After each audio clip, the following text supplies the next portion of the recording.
Welcome back, everybody. It is Don't Quote Us Sports, and it is Tuesday, September 30th. And Herb, I will give you first opportunity to wish me a happy birthday week. Birthday week? Yes, my birthday is this week. It's actually on Friday. You should have done this last week. But I will give you today to start. Birthday week. Yes. Are you a 16-year-old girl? It's my birthday week. What are we doing? What are you talking about? Are you not one of my best friends? No, I absolutely am. And you know what I'm going to do on Friday morning? I'm going to give you a nice little call and say, hey, Isaiah, happy birthday, bud. I hope it's a great one. But why don't you want to tease me leading up to it a little bit? Here, instead of wishing me a birthday week, why don't we just take a second and you can just say your favorite thing about me? Are you okay? Are you not getting enough love at home? What is with you in words of affirmation? Just say something nice real quick. Hey, that mustache is looking tasty, brother. How old are we turning? Okay, wow. This is a kid-friendly program. For those of you at home, there was a little cuddlingus on one end of this podcast, and it wasn't my end. I very distinctly make sure to click, or explicitly make sure to click that no, this video is not for kids every time I post onto YouTube. Correct. I just remember the one time I had you post a clip onto YouTube, and I forgot. I clicked all ages. That was my bad. That was my blunder. I don't know what. I posted to YouTube Kids, and it was a post about I forgot what the clip was even about, but I'm like, Herb, I don't know what 6-year-old's gonna look up why Tyrese Halliburton's having a career playoff experience right now. Well, if you don't start him early, don't start him at all. I mean, let's lock the hell in, kids.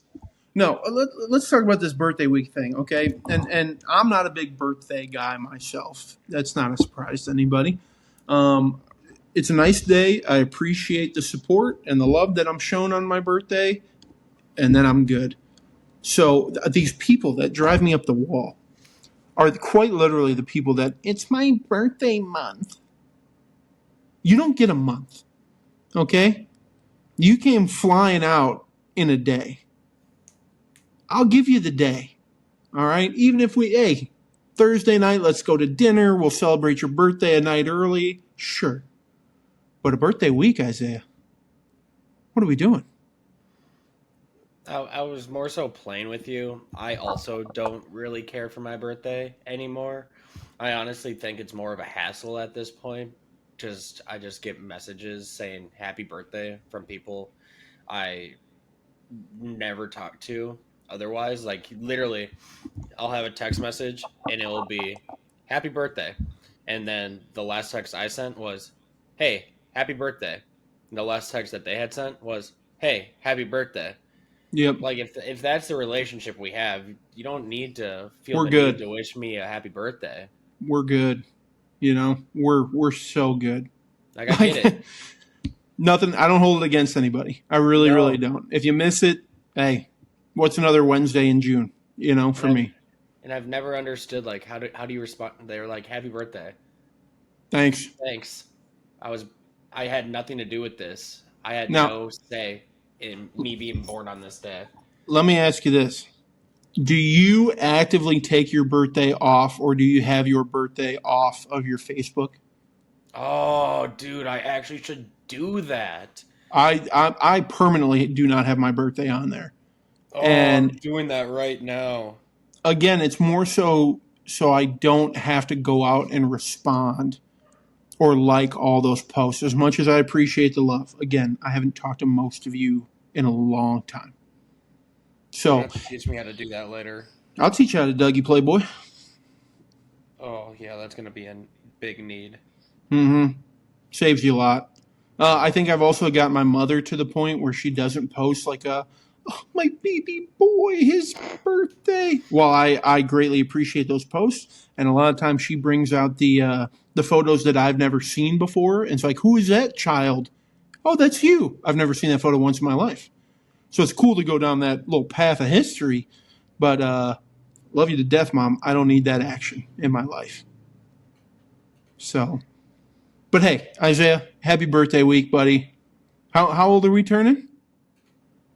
Oh, 29, 29. You know what you're getting close to? 30. Impotency. Dude. Okay. Ouch. Scary thought right there. Hey, Um, you hit the 3-0, brother. I mean, you're in a plane going down, and all you can do is hang out and enjoy the ride.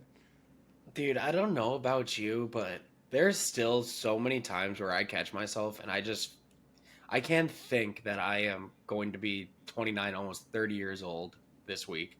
I still think of myself as a 23-year-old kid, you know? Like, Listen, let me tell you the big secret I've learned in my 32 years of life on this earth. Every adult that you know feels that exact same way. Nobody has it figured out. Nobody knows what's going on. We are all winging this shit from the rip. So if you're feeling like you're out of place at 29, don't worry. Your 65-year-old boss feels the same fucking way. They still feel like they're 22 in the brain. I just can only imagine what some people, like some of the people that we know that have kids and stuff, and they're like doing parent things and stuff. I'd probably wake up more often than not that first year of having a kid and be like, wait, holy shit? Who are you? What am I supposed to do with you? I think I'm, the I'm number res- one. I am responsible for your life. How the fuck that happened? Hey, that's how you know those conversations are taking place at home, folks. That's how you know those conversations are taking place at home. It's weighing heavy on our boy here. Well, Rachel's parents brought it up because they were working on their will this week, and they said I would get more, we would get more if we gave them their first grandbaby. So then I hit What are we back. doing recording? Go get after it. What are we doing here? Would you? I wouldn't want to have a kid right now. Well, yes, I would if kids didn't cost money. We're sinking or swimming the way it is right now, and it's just the two of us. Yeah, so why not throw a creature into your life that is you are solely responsible for whether or not it lives or dies. Let's throw that stress into the mix and I just already see got what two of happens. those. I already got two of those. Yeah, but like, if they don't eat for a day, they're not going to die. Picasso might. Picasso has reserves. For those of you not listening at home, this dog is thick with 3 C's. All right, he is a hefty fella. He's not. I wouldn't call him obese. It's not like he's dragging around and can't move. Rachel does. He's No just question. thick. He's got a big chest. He's just a big boy. That's all it is, brother. That's all it is. Yeah, that's the Bernese Mountain Dog in him. There's Bernie's Mountain Dog in him. Yeah, he's a That Bernedoodle. explains. What do you think? What do you think a Bernedoodle was? I didn't know that was the name of. They're doodles, brother. You got two doodles. That's all I call them. Ay, ay, ay. No. That would explain the color pattern, though. There's levels to this shit, my guy. Brother, I don't have a dog. Okay, A gold I don't like know that. Nash, a golden doodle. He only cost us a cool like $2,000. Picasso, a Bernedoodle, we're taking a step up. He is 3+ grand. First of all, I know you guys adopted him, so I'm hoping that wasn't as much. I know you got. We got a discount, so he only cost us $2,000 as well. I can't believe you paid $2,000. I can go down to the pound here, down to the Animal Rescue League. I can get you one for $6 and a licensing fee. Take a breath. The reason I did that is because I'm allergic to dogs. They're both hypoallergenic, so it's a bullet I had to take. Fair. But I think I've been around dogs long enough. I probably could get away with having a dog that sheds, just not one that's like an obscene amount. So no huskies in your life anytime soon? Yeah, none of that. But if it's like a mild shedder, I could probably get away with it now. You know this. The folks at home may not. we had a Husky in college. Shout out Chief, 10 years old, the homie from way back. I learned having Chief the Husky. There is no amount of lint roll, there is no amount of cleaning or vacuuming you will ever do with a Husky to be able to accomplish a clean home.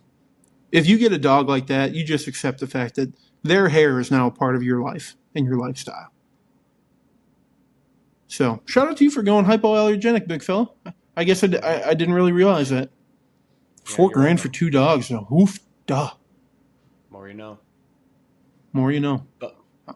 But let's switch gears. Let's get into what the Little listeners really came here for, football. Herb, and that is football. Football. Um, so I think the biggest game to talk about from this weekend is probably the game that happened in Kansas City. Unless you disagree, we can start somewhere else. No, we can start there. I think the implications. Okay. Implications is the word for this game. So, Herb, why don't you give the listeners some background real quick? I'm going to go run and get a tissue real fast because my nose is running and I need to take care of this real quick. Go ahead. All right. Chiefs Ravens, the huge game in the AFC. We got to see something that I think Isaiah and I have been waiting to see, and that is, it feels weird to say, but vintage Patrick Mahomes. Turn back the clock, threw for 274 touchdowns, get a huge win, 37-20 over the Ravens. Like I said, Pat Mahomes turns back the clock. We got to see an offense we haven't seen in probably 3 years. They moved the ball efficiently, effectively. They played well. And to be honest with you, and Isaiah, correct me if I'm wrong, Xavier Worthy juiced some life into this thing. Oh, without a doubt, this offense that we saw on Sunday was night and day from what we had seen the first 3 weeks out of the season from the Kansas City Chiefs. And I can almost guarantee that this was a game after the first 3 weeks and what everybody was starting to say about Kansas City and their offense and the struggles that they've had. They had this one circled. They saw Baltimore coming into town, somebody trying to take their crown, and they said, This was a reminder to everybody out there that the AFC still runs through KC. And until you can beat us at home, regular season, postseason, doesn't matter. This is our shit. This is ours. And I think they wanted to come out here and prove it. And they did. They came out, and like you said, Patrick Mahomes, that was 2019 Patrick Mahomes out there that we saw. Did he look like he was having more fun to you? Like the past couple weeks, and even back to the Super Bowl, it didn't seem like Patrick Mahomes was enjoying playing football. I know he does enjoy it, and he's spectacular at it. But in the game against the Ravens, high stakes, we got one of our guys back. We feel like we can do something. It felt like he was just having some fun out there. Literally just felt like he was able to go out there and sling it like he was able to do in his early years. There was less having to think, per se, right? Where guys were getting open. I think Worthy had a lot to do with that. And he didn't have to just sit there and hold the ball and either hope that somebody was going to get open or try and make something happen, doing something crazy. He was not trying to go X game mode this week, you know? Like, he could literally just sit back and just make plays. He could actually rely on some other people on that offense to make plays and take some of that pressure off of him. And I feel like this is what you and I have been asking for out of the Chiefs. This is what we were wondering if they could get back to. They play like this, they're going back to the Super Bowl. But I don't think our criticism to this point has been unfair or unfounded. Did you also notice what they were able to do on the ground with Worthy, with Pacheco? Granted, Pacheco and Kareem didn't have blow your socks off games, but they ran the ball for 120 yards as a team. I don't know that they've done that yet, or maybe even since the Super Bowl last year. So it's exciting for Chiefs fans. It's like, okay, we're back. We can do this. We are still the Chiefs. But I don't know about But you. I don't know if it's the same feeling in Baltimore right now. I was gonna say before, I want to preface all of this by saying, yes, this was a good win by Kansas City. I'm not gonna take that away from them. But how much of this has to do with the sheer amount of injuries that Baltimore has at this point? Coming into this game, their entire defensive line was already out. And then along with Kyle Van Noy. And then during the game, they lose Roquan Smith, Marlon Humphreys, and Nate Wiggins. So you're down Mm-hmm. 7 defensive starters during this game. So yes, while the Kansas City Chiefs put belt to ass during this game, at the same time, they should have, right? Like you were going against a bunch of backups and third stringers who just haven't Young, had that many game reps. young backups too. We're talking. There were a lot of rookie and second year guys playing on that defense in the meat of that game. I don't know about you. I'm concerned about these Ravens, brother, because these aren't It's small injuries. no, they're not small injuries by any means. We're still waiting to hear the severity of Lamar Jackson's hamstring. If that turns out to be more than a couple week injury, I don't know if they can afford to lose him for that long.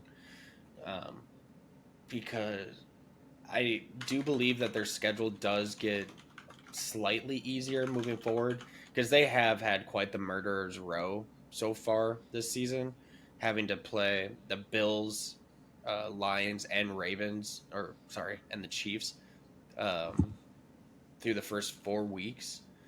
So it does get slightly easier here over the course of the next couple of weeks, but still, you got the Rams coming up, and then yeah, it's really downhill from there. Yeah, But still, you don't want to. I know Cooper Rush has come in the past and been serviceable, um, but he's still a doesn't give you wouldn't give you a ton of confidence in those games. he's a capable backup that you have some confidence in going in the situation in which he did. Right, like you're okay with what happened. Lamar goes down. Coop's got to go in. Let's just get to the end of this thing. We don't know what Cooper Rush really looks like in a capable offense with a full week of prep. So we might be wrong, but in my opinion, if Lamar is out for an extended period of time, this is going to be a team that's going to be looking for a quarterback to try and help them out to maintain and at least try and get them in the wild card.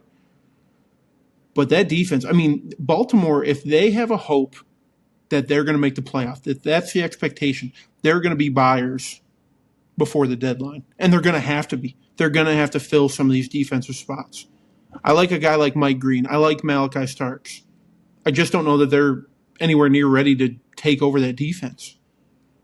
I mean, you lost Matabuke, who was a leader on your team. You lost Roquan, leader on your team. You lost Van Noy, who was basically the captain of that defense. He was Unk in the room. It's bleak in Baltimore right now. It's Yeah, bleak in Baltimore.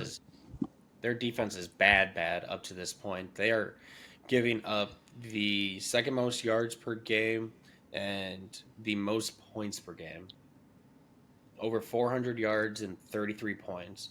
I know they probably told you this when you were playing football. You're not going to win too many games when your defense is giving up 30 plus points per game. No, it's not a recipe to win. I'm hopeful that all these injuries are going to end up being smaller. Like the Matabuke loss, a neck injury, and he's done for the year now. That's a massive loss. Those are tough shoes to fill. You hope a guy like Van Noy and Roquan and Humphreys can get back much sooner than later. But I think everybody in there Uh, are one of them out Roquan for the got year. diagnosed with a grade 2 hamstring, expected to be out for a few weeks. 4 to 6 probably. Humphrey had a calf injury. He will also miss a couple of weeks. And then we are still waiting on updates on Nate Wiggins, Lamar Jackson, Ronnie Staniel, Jesus Christ, Ronnie Stanley. And I think everybody in Baltimore is holding their breath on Lamar. Hopefully, it is just a hammy tweak, and he misses one more game, and he's good to go. But you and I, and really all NFL fans know, hamstrings for guys who predicate their game on the run, which Lamar is 100% creating with his feet nonstop. It's hard to come back. It's hard to get back to full strength. Knowing Lamar, he's a competitor. He's going to go out there at 80%, 75%, still ball. But you're going to be holding your breath every time he takes off on a run. In fairness, he has definitely pulled back on using his legs compared to what he has done previously in his career. Through 3.5 weeks of him playing, he only has 21 carries for 166 yards. And I'm not talking so much about like him on a designed run or him getting outside and taking off, but just his mobility in the pocket and the ability to stretch a play behind the line of scrimmage. Anytime he gets outside of that pocket, everybody in Baltimore is going to be holding their breath of, oh, God, don't tweak it. Okay, we're good. So not where you want to be if you're Baltimore right now. I think that's really their only hope, though, is Lamar Jackson literally puts that team on his back because that defense, it's not going to get better overnight. It's going to take a couple of weeks for people to get healthy and whatnot. So they're going to need to score points. And the one person that can help them do that is Lamar.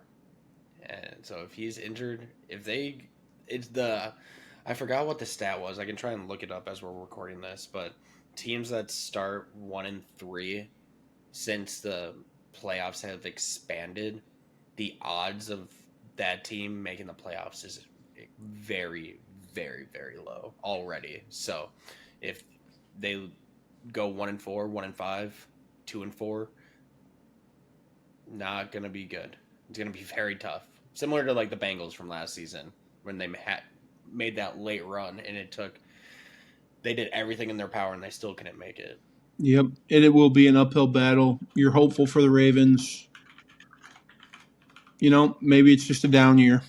Sucks to say because I think they built that team to go win a championship, and they're just not playing like it. Whether it's the injuries, the drops, the turnovers, something's going to give up there in Baltimore. Yeah, it really does feel like it's mirroring this season that the Bengals had last season. It's a great comp. Last year. It's a great comp. Hey, you know what? You chalk it up as an L of a season. You go into the offseason, get healthy. Guys are all together. Let's go out there and win the Super Bowl next year. And I truly think that is where the Ravens' mentality is at. It is Super Bowl or bust every year moving forward. Yep.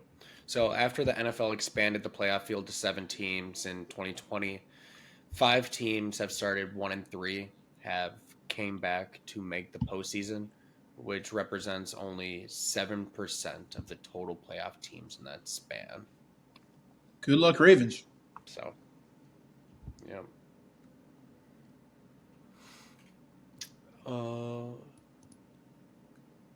Then next game I wanted to touch on was the New York Giants game.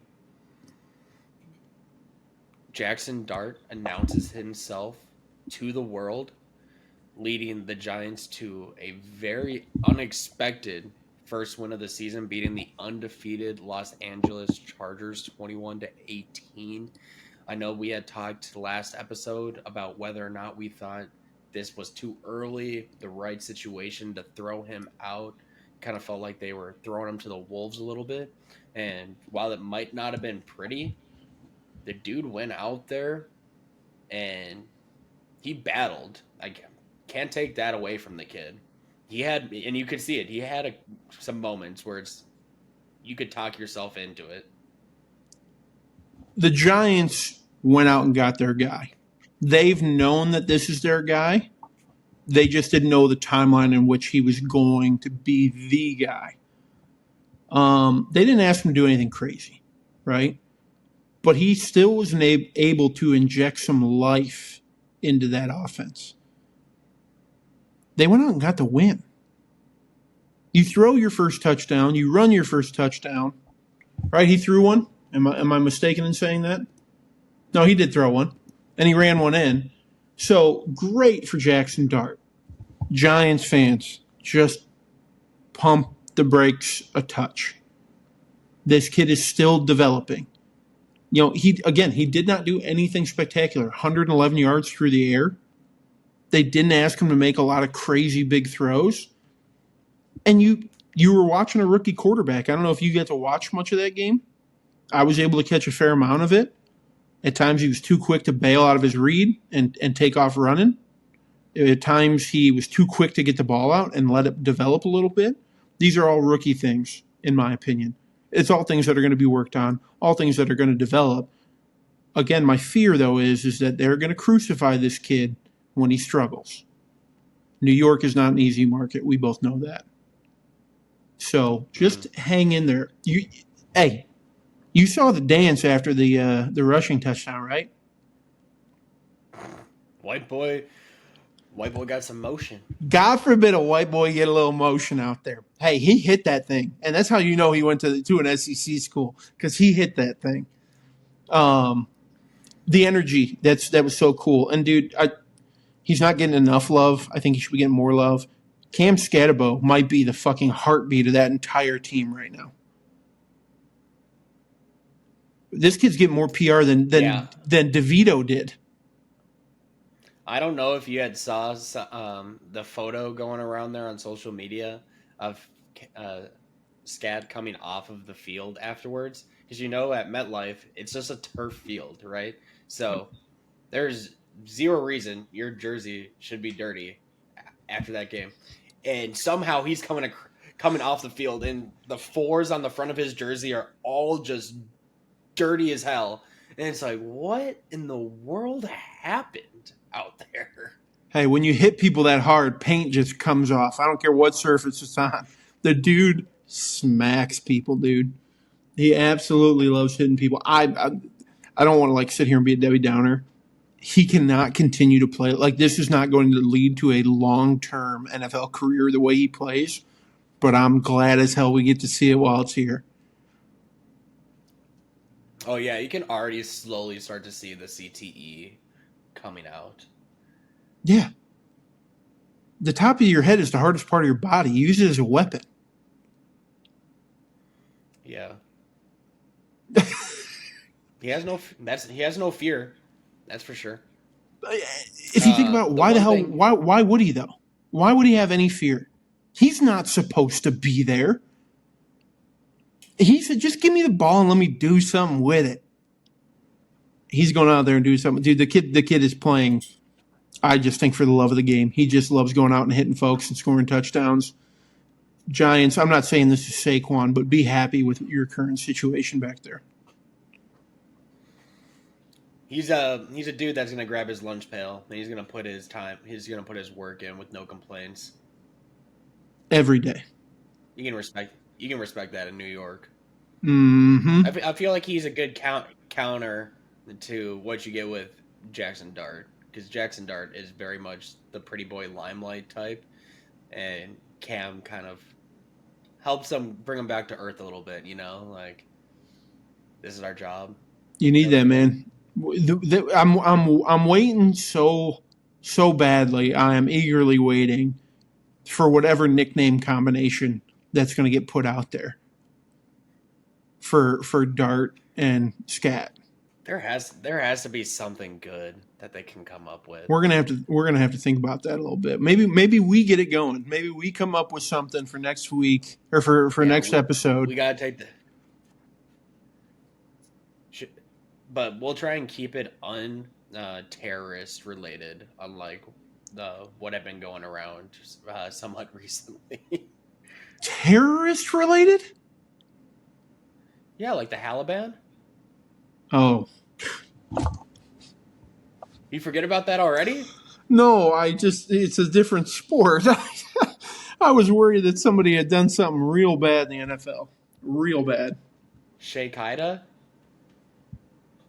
No. No. Nope.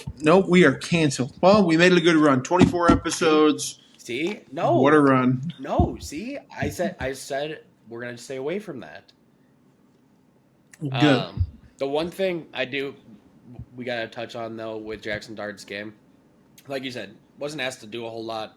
Finished with 165 total yards, 2 touchdowns, but also took 5 sacks during this game and took some huge hits. Had to leave for 2 plays, and I believe it was the third quarter to be evaluated for a concussion. You had a couple of rushes you saw where he's literally going out with his throwing hand to try and throw stiff arms and stuff like that. Nope. Nick say that real quick. I get, like, you can see why Dable wanted to put him and play him. It's because what you get with his legs compared to, I know Russell in the past was really good with his legs, not so much now, but that was one of the, Jackson Dart is way more athletic than a lot of us probably thought because we didn't watch enough of him in college, but he is very athletic in what he can do with his legs and his arm, but he has to be smarter about it because he will get injured if he continue. Like Lamar is the one quarterback that I refuse to think will ever get injured with the amount that he runs because he is so intelligent when he comes to running at the same time. He's just able to juke everybody out of their feet, and then he still takes the opportunities to dive or slide And get out of once bounds. it gets to that point, or run out of bounds. Yeah, Dart. No, he's asking for contact at this point, and you could see it back when he played at Old Miss too. He never shied away from contact.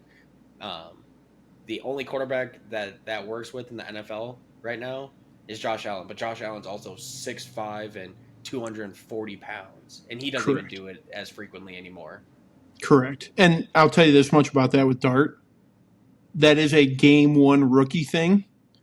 I bet you he is Mm-hmm. hurting today. The adrenaline pumping through his veins. He Oh, felt no pain. he didn't feel a thing during that game. This Mm-hmm. morning, I bet you he couldn't get out of bed. It only takes one time for you to go, that hurt. I'm good. I'm good on that. I'll find the sideline on the Yep. next one. So, But hey, the and other listen, hey, big real, news hold in on. this game, Oh, go ahead. Hit me with it. Hit me with it. obviously, is Malik Nabers going down with a non-contact leg injury. Reports saying that it's a torn ACL, and he is out for the season. But this just serves as another great reminder to talk about the curse that is the Meadowlands turf field and whatever the reason may be. But since 2020 Herb, I just wanted to run through some notable injuries that have taken place Hit on me. that field because it is crazy. So we have Nick Bosa, torn ACL, Solomon Thomas, torn ACL, Jimmy Garoppolo, major ankle sprain, Raheem Mostert, MCL tear, Sterling Shepard, Achilles tear, Sterling Shepard, ACL tear, Wandell Robinson, ACL tear, Blake Martinez, Achilles tear, Jabril Peppers, ACL tear, Kyle Fuller, ACL tear, Aaron Rodgers, Achilles tear, Jalen Phillips, Achilles tear, and then Malik Nabers, ACL tear. That's not even the full list. Those are just the main like big names that I pulled. So there's two pieces to this thing. There is the logical explanation and the full blown conspiracy. I'm gonna start with conspiracy. The Meadowlands. It is not atypical for construction crews on these stadiums to leave behind maybe memorabilia or sign one of the steel beams, right? There are different things that you can do, and it's kind of a tradition when you're building these stadiums because you've left your mark on an incredible thing for the community and for the team. I think whoever built the Meadowlands was a Cowboys fan and also practiced in some sort of voodoo or something and has placed a curse on that field against the Giants, not realizing the curse would follow every player that walks on that field. That's the only explanation I can come up with on this one because that is a list. It's the Meadowlands monster, for God's sakes. But the more logical one, and I'm glad that a guy like OBJ, who played in the Meadowlands, who is respected in some circles in the NFL, I don't know if you saw his tweet this morning, Isaiah, but he said something to the effect of, for a league that claims to care about player safety and player health, why are we still playing on turf? It's a constant conversation over the last few years, and the Meadowlands is the stain of it all. There's a difference between playing on turf and grass. Huge. It doesn't make sense that I'll be on it. Go ahead. I was gonna say I'll be honest. I would be the last person that can speak on to that, but I know from the professional athlete perspective, I've never heard them say a good thing about turf before. But at the same time, though, I'm also curious why this turf specifically is causing so much trouble. Because I remember the old Astrodome that they had down there in Houston. That shit was essentially concrete. Completely different. Completely different styles of turf. Like wildly different. You didn't wear cleats at the Astrodome. You truthfully, you wore basketball shoes. They made like turf related where there were no cleat. There were just ridges on the bottom. Completely different style of turf. You couldn't actually dig in. That was like the carpet in your living room. You couldn't actually dig into it. Whereas the turf nowadays, with the black pellets and all that in it, all the rubber, your cleat can sink down into that a little bit. Do you know what the biggest difference between the turf and the real is for an athlete on the field? Enlighten me. It's the giveaway. It's the fact that you can tear grass, and when there's enough torque and tension on that cleat, it will just rip up the ground, right? Now, that leads to higher cost of maintenance and things like that. Turf doesn't tear. Turf doesn't give away. It is unforgiving. So if you get your foot in that cleat into that turf and your foot twists weird where normally grass would give and be forgiving, turf's locking you in. I think that's why so many guys in the NFL are against it. And it is interesting after the amount of feedback that players have given about their disdain for turf fields, how there hasn't been more movement into getting rid of it in its entirety.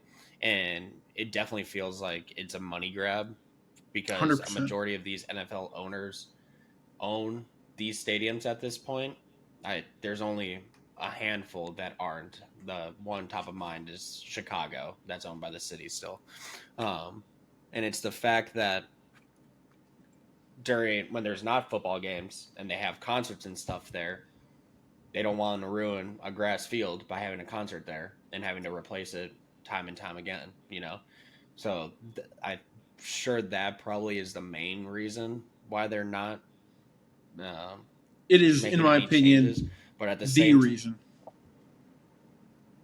But at the same time, it's crazy to think that a league that brings in as much money as the NFL cuts corners for something like that, especially when you have some of the biggest names suffering injuries. Nobody wants to see Malik Nabers out for the year. You're paying tickets because you want to go see him play in person. Yeah. It's 100% a cost thing. Let me tell you a quick little story. For those of you who don't know, I used to work at the Rose Bowl Stadium in Pasadena. Shout out to the LA homies. The Rose Bowl has one of the nicest grass fields in the country. That's a fact, and it's because they put so much money into it. What do you think on average how many times they have to change out that grass? And I mean rip it out completely and bring in new grass. Ooh, has to be multiple times each season. 6 to 7 times a year, depending on what kind of concerts and other things you have. So, for an example, the grass that the international soccer games play on in the summer at the Rose Bowl, when Argentina and Ecuador are playing an exhibition game, that grass is a different grass than what UCLA home games are played on, and that grass is a different grass than the Rose Bowl game is played on. So you're ripping out grass, you're putting down plastic for concerts, you're ripping that out, putting new grass in. That's got to take. It is all just a money grab. You're 100% right, though. These owners have more money than God. They can afford to pay in terms of player safety because, especially in the Meadowlands, this shit's gotten ridiculous. Especially because they also paid pennies on the dollar to get these new stadiums built because the public ends up fronting a majority of the cost at this point. Mm-hmm. Outside of LA, I will give credit to whatever his name, Kronkney or whatever. He paid for Cronky. that shit straight up. Well, Yeah. I've had the privilege Cool of couple meeting bills. Mr. Cronky. Mr. Cronky can pay for anything he damn well pleases. Yeah. So he can do whatever the fuck he wants because he actually paid for it all. But everybody else, it's kind of bullshit, in my opinion. But God, Herb, that's we so are many officially players. a quarter of the way through the NFL season. So what I wanted to do was just run through some of my overreactions and have you tell me fact or fiction. If you want to dive into it a little bit, give me your thoughts. Feel free. Um, Otherwise, we can keep it high level. Okay. The Bills are the best team in the NFL. Fact. Huge fact. Not an overreaction. That's an absolute stamp it certified fact. Yeah, their offense. So the reason I said this was their offense seemed like it's taken another gear, which I didn't think was possible because they essentially just continued or just um, ran it back with what the offense that they had last year. They made no significant changes from a skill position perspective, and yet they're averaging over 400 yards per game and 33 points. And James Cook, I will eat shit on this There it take is. because yeah, he's actually going to score 16 touchdowns again this season. And the fact that they have such a balanced attack at this point is just going to be so beneficial for them come end of the year. Take a lot of the stress off of Josh Allen's back during the regular season, so then when it comes postseason time, he can go full Superman. I, I don't want to get ahead of ourselves because the Bills have just always struggled to get to the Super Bowl. This feels like that team, though. It feels like that team in a big way. You're right. They are incredibly well balanced. Incredibly well balanced. I'm glad that you jumped the gun on old James Cook. I'm glad you did. I'm glad you owned it rather. And yeah, I'll own that one. I'll wear that one for sure.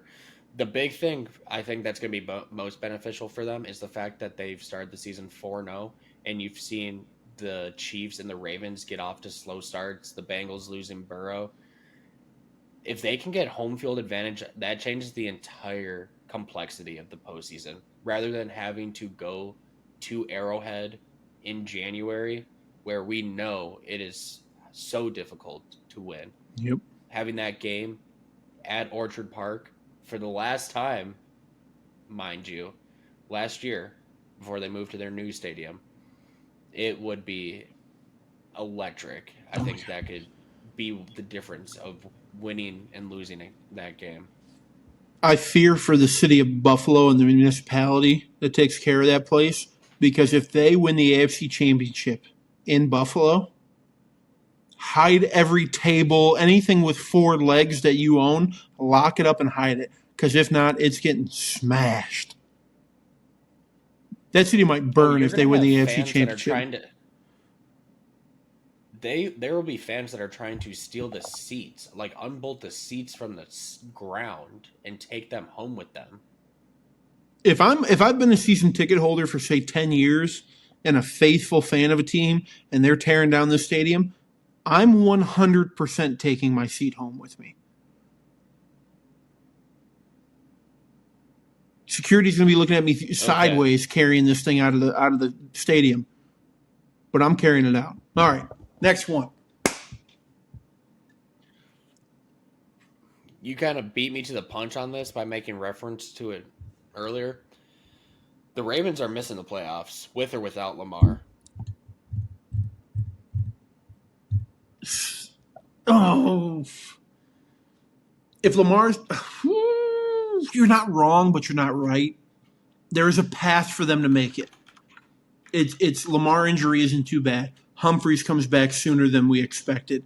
Either Van Noy or Roquan is back sooner than expected. There's a chance they can make it. As it sits right now, I'll give you the fact. That is a fact right now. As they sit, even with Lamar, if that's the only one they get back in a reasonable time, they're going to be struggling. They're going to be struggling a lot because right now you can't lean on Derrick Henry. Mm, yeah, and the teams above them, it, I can't make a spot for them at this point. I'm assuming that the Steelers and Jaguars will tail off at some point, but I still think that they'll finish around 8-9 wins. And then the Patriots have looked solid thus far. They're going to be battling for that 7. Broncos have struggled thus far, but also see them fighting for 7th. I don't know. They've definitely put themselves behind the 8 ball. A ball. Yeah. Yeah. Uh I don't know what the forgot, eight dude. hole is, but I'd like to find You out. forget like for everybody that's listening at home, I've listened back to our episodes as we record these, and if it sounds like I'm having an aneurysm sometimes when I'm talking, put a mic in front of your face and start talking, and then try and like remember your train of thought. It is so much harder than you think it is. You literally will just completely forget whatever word you're trying to get out and have to resort to something different, and then you just sound like a complete idiot. Also, I love the fact that we have mispronounced names and mispronounced them 4 different times in the same conversation. I love that. It's not intentional, it just happens. But to not to toot my own horn, but going back to our NFL awards prediction before the season, I said dark horse to win Offensive Player of the Year, Puka Nacua of the Los Angeles Rams. And you know what, Herb? You want to guess what he's done thus far through 4 weeks? He's been a unit. I get it. Go ahead and tell me. 42 catches, 503 yards, only 1 touchdown. I'm not too worried about that for this overreaction, but planting my flag in the ground right now, it will shatter both the NFL record for catches and yards if he stays healthy. And to put that into perspective, let me give you some background. Current record for catches is 149 set by this Lamp Boy in 2019. And then receiving yards is 1,964 set by Megatron back in 2012. You want to take a guess as to what he is projected for? Let me Based on tell his you. four It game is a stats, 170. Yes. It will blow your mind because it blew my okay. mind when I was preparing this. He is on pace for 179 catches. So he's on pace to break the previous record by 30. And he is on pace for 2,138 receiving yards. Nope. Nope. No. How? crazy is that to even say in a sentence, a receiver going over 2,000 yards, almost 200 catches? It won't happen. I'm going to give you the fiction. This is an overreaction. Impressive, no doubt. There's no chance in hell he's getting almost 200 catches and breaking the 2K mark. It's not going to happen.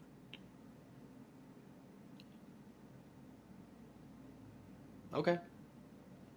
I don't. Here's what I foresee happening. He's going to miss some games. He hasn't been able to stay healthy as of late. It happens.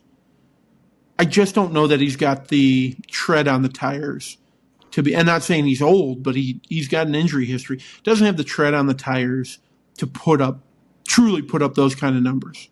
Also, based on those projections, so through 4 games he has 1 touchdown times 4. So 4 touchdowns is the projection, right? Yes. Good math. Good math. Yes. Yep. I carried the 2 on that. I don't know. Even if he breaks 2K and has less than 5 touchdowns, 5 or less, that's an odd offensive player of the year to win.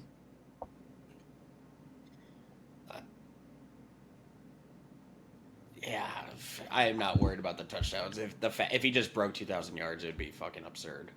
I could see the catch record. And yeah, I could see that. I should see. He's projected for over 213 targets as of right now. This is also assuming that Matt Stafford stays healthy for the entire season, which we've already talked at length as to how we already think that is going to be a stretch. Yeah. It's even more impressive that he has 42 catches in 4 games, and Devontae's playing at the other wide receiver spot. That's what I'm more impressed about, is the volume with such a superstar at the other receiver spot. Yeah, and funny enough, Devontae Adams, comparatively to the rest of the league, is having a top 10 season right now. He has 17 catches for almost 300 yards and 3 touchdowns right now. Wow. So not too shabby out there in LA. But last one I have for you, Herb, is going back to Buffalo. Josh Allen has already locked up the MVP after 4 weeks. Through the air, he's completed 70% of his passes for 964. Let me go back. He's completed 70.2% of his passes, which is 6th best.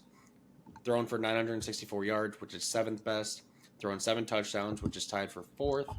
QBR of 77.7, which is 2nd currently, just behind. I believe it's Daniel Jones, actually. And then rushing, he's also contributed 159 yards and 3 touchdowns. Yeah, I think this is a fact. I'm not as concrete on it just because we don't know what's going to happen 4, 5, 6 weeks from now. In your opinion, who else would be challenging that right now? I was going to kind of parlay this conversation into that. If there is going to be a year in which a non-quarterback wins MVP based off what we've seen thus far, it will be this season. Yeah, I just don't know who is doing numbers like that yet. Like, and even if you think about Taylor is on pace for almost 1,800 yards and 13 touchdowns, and adding another 500 yards on the ground and 4 touchdowns. So combining for 2,600 yards and 17 touchdowns, that probably gets it done. And then Bijan, last time I had checked, he is on pace. Yeah, he's on pace to go over 1,000 yards rushing and 1,000 yards receiving. That's impressive. Bijan kind of came to the back of the mind. And then you got and then you got Puka that we just mentioned as well, doing his thing. Sure. I think it's a quarterback award. What is it? And I know he's not up there statistically as close to Josh as maybe some might think. But does Justin Herbert have a real chance, despite the loss at the Giants?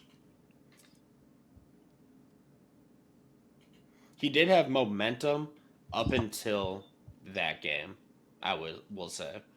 But that last game was ugly. Yeah, no doubt, no doubt. No, I think that's a fact. I think he's a clear-cut front runner, especially with Lamar getting hurt. I think that hurts Lamar's chances if he misses significant time. Yeah, I mean, we both called it that Josh was winning MVP this year.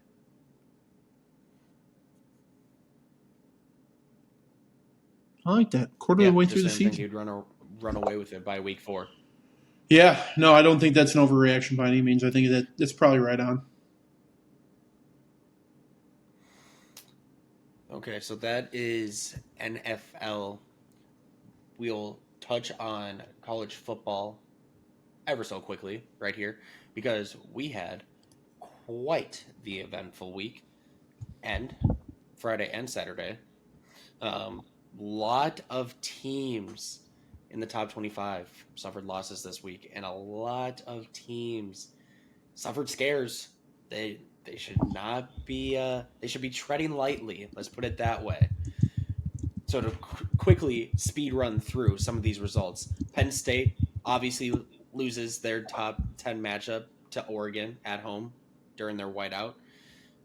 LSU loses to Ole Miss. Georgia loses at home to Alabama, who we have both considered dead. They are now back and alive, very alive. Florida State loses on the road to Virginia in double overtime. USC loses on the road to Illinois. TCU finally gets ranked, loses to Arizona State. And then you have your scares, which some of these the score should have been flipped. Texas A&M survives against Auburn 16-10. There's no reason that game should have been that close. Indiana wins 20-15 over Iowa.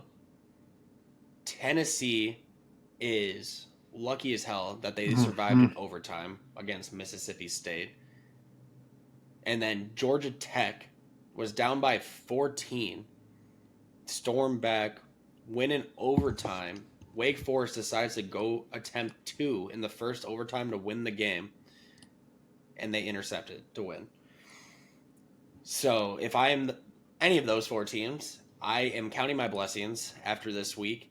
Happy that you were able to put a W in the win column, but can feel good about those performances. But of those, 1, 2, 3, 4, 5, 6, 10 games, which one are you the most surprised about, most shocked about, or most impressed by? So I'll give you the one that frustrated me the most, and that was the Indiana-Iowa game. And there's a couple points I want to make on this.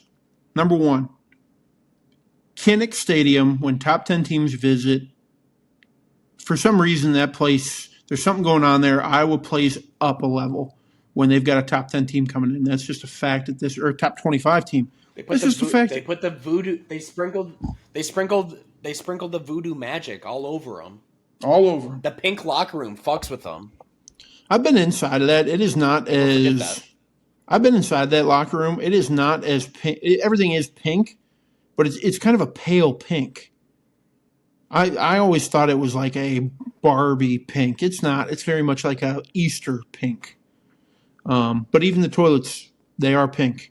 So keep that in mind. But what I want to talk about is look at Iowa. When you do things right, when you play incredible defense, when you can get the pass game going, you can hang in there. Indiana played down to the level of competition. Plain and simple. Indiana's going to be fine. Okay? You get a good win against Iowa on the road. The bigger issue and what frustrated the hell out of me, and we're going to go back to it and we're going to continue to talk about it, Kirk Ferentz is incredibly frustrating. Did you catch this game? I try and stay away from Iowa Hawkeye games when possible. Fair enough. At the end of the game, Gronowski goes out with an injury, and the backup quarterback comes into the game, right? Mm-hmm. They have a chance to go down and potentially score a tying touchdown. Kirk has 3 touchdowns or 3 timeouts in his back pocket on that drive with a new quarterback in. How many of those timeouts do you think he used? 0. He saved them for some self-serving, petty reason to use the timeouts when Indiana's got the game locked away and taken the knee. That's a monumental failure of coaching, in my opinion. A fireable offense, in my opinion. Obviously, they're never going to fire him. But how ridiculous is that? As an Iowa fan, you should be enraged by that. You were in a 1-score ball game, and your holier-than-thou head football coach decides, I just want to be petty and make a point. That makes no sense to me. I mean, in fairness, looking at this box score, when did you expect him to use it? That drive started, they got the ball back with a minute and a half left at the 25. He throws an incompletion. Clock stops. Then he throws a 5-yard completion. Clock's running. Completes another pass for 10 yards. They're now at the Iowa 40. 44 seconds left. He probably could call a timeout there. They went from a minute to 45 seconds. Then he throws an incompletion again. Then we have an 11-yard completion for a first down. Clock doesn't start until they get up to the line, so they only lose 3 seconds there. Throws an incompletion. Second down, throws an incompletion. Third down, throws an incompletion. Fourth down, throws an incompletion. So there's... Correct. At least 1 timeout, if not 2, should have been used on that drive. And it is centered around, if it's Gronowski out there, you probably only use 1. Okay? You've got a kid that doesn't have a lot of game reps. You're playing the number 11 team in the country with one of the better defenses in the country. You didn't give him a chance, Kirk. You had this kid running hurry up for no fucking reason when he is not accustomed to running your 2-minute offense. It didn't make sense to me. And then to just hold on to him, and I'm going to be petty, and I'm going to make a point because I'm Kirk Ferentz, and I'm the dean of the Big Ten, and I can do what I want. Kirk, once again, is the reason they lost a football game that they very well could have won. That's my issue. That's the frustration. That's also quite a limb to go off of, assuming that Iowa has a 2-minute offense. That's a fair point. That's a very fair point. Oh God. Let me tell you the game that I am oogly googly over though. Florida State, Virginia. And I want to can we give a little round of applause here? I don't know who the Virginia defensive coordinator is. Okay. And I understand that this game, there was a lot of points scored. I'm not commemorating that you gave up, 38 points in a double OT. They contained Castellanos better than I think anybody has yet this year. I watched that game. They didn't let him get out of the pocket very much. They didn't let him create. They didn't let him get in a rhythm. They were blitzing. They were throwing odd coverages at him. I really, really, really liked what Virginia did. And then the grit and grime for Virginia to go out there and pull that thing off. Shout out to Virginia. And I don't want to hear any Deuce Robinson slander for that touchdown in the end zone. No, you definitely I don't want to hear it. That hit him right in the numbers. You have to be held accountable for plays. I get he had a good game. That is a catch. He had a great catch game that you need to make. There is no excuse for dropping that ball. Deuce Robinson is not the reason they lost that game. He is part of the reason. How can you? I'll give you that. Everybody's blaming that kid. There's no chance. 9 catches, 160 yards, and 2 touchdowns? Yes, and he also dropped the game tying touchdown right in his stomach, and then proceeded to talk shit to the student section right behind him, to then be made like to look like a complete idiot when it got reversed. I don't blame Deuce Robinson. Should he have caught it? Yeah. Do I think that ball surprised the shit out of him? Yeah. He didn't. I don't think he thought he was getting that ball. He was double covered, and that ball was fitting a tight window. So, okay, I'll give you that. He should have been more prepared to catch the ball. But these Florida State fans who are calling for him to be kicked off the team and his scholarship to be pulled, are you fucking insane? Because he is arguably your best offensive weapon. That kid has gone for banana numbers at times. So I'm going to sit here and defend Deuce. He's getting at least 25% of the blame in my books. Shout out Deuce. A homie, even. Kid used to be running around at Drake football practices back in the day. Yeah, I think the big thing that did Florida State in here was just the turnovers. They've been able to protect the ball early on in the year, but this week you saw some mistakes finally being made. Castellanos had 2 interceptions. They also lost a fumble. Virginia, they tried giving the game away. They also had 3 turnovers, but got to shout out Chandler Morris. I know he had 3 picks, but god damn, did he make plays when he needed to. Accounted for 5 touchdowns by himself. And the other thing I want to shout out here, or I want to check in on, do we have any confirmation that Florida State receiver is alive? He may have been trampled. He might be flattened out of the field. I have never. One, I've never seen a field stormed as quickly.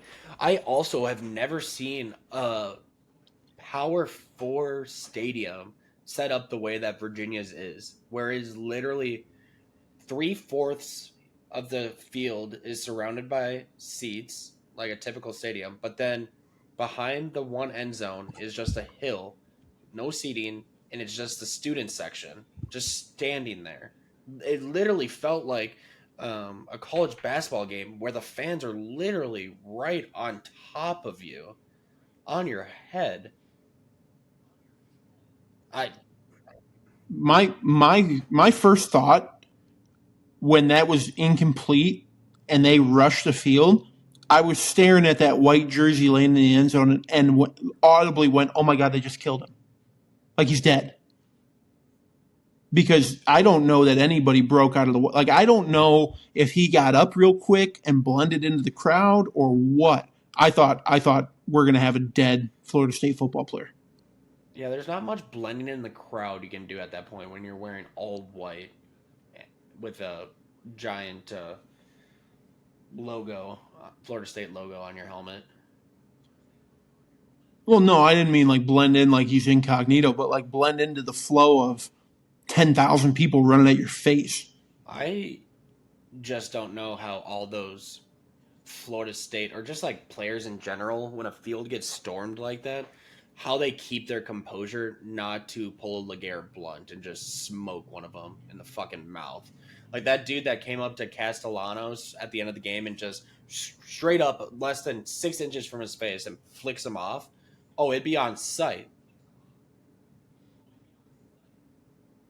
If a Florida, let's say a Florida State player would have gotten in a fist fight with some of the fans, would you have No. blamed him? It's literally self-defense at that point. Yep. I wholeheartedly agree. Like if you're rushing at me trying to talk shit after that, like you've gone from your dedicated space in the stands to my dedicated space as a player, fuck you, I'm dropping you. Yeah, and I have no idea what you're trying to do right now. Like you've seen it plenty of times where people try and rush the stage at concerts and do crazy shit. How do I know you're not going to come up and try and do something crazy?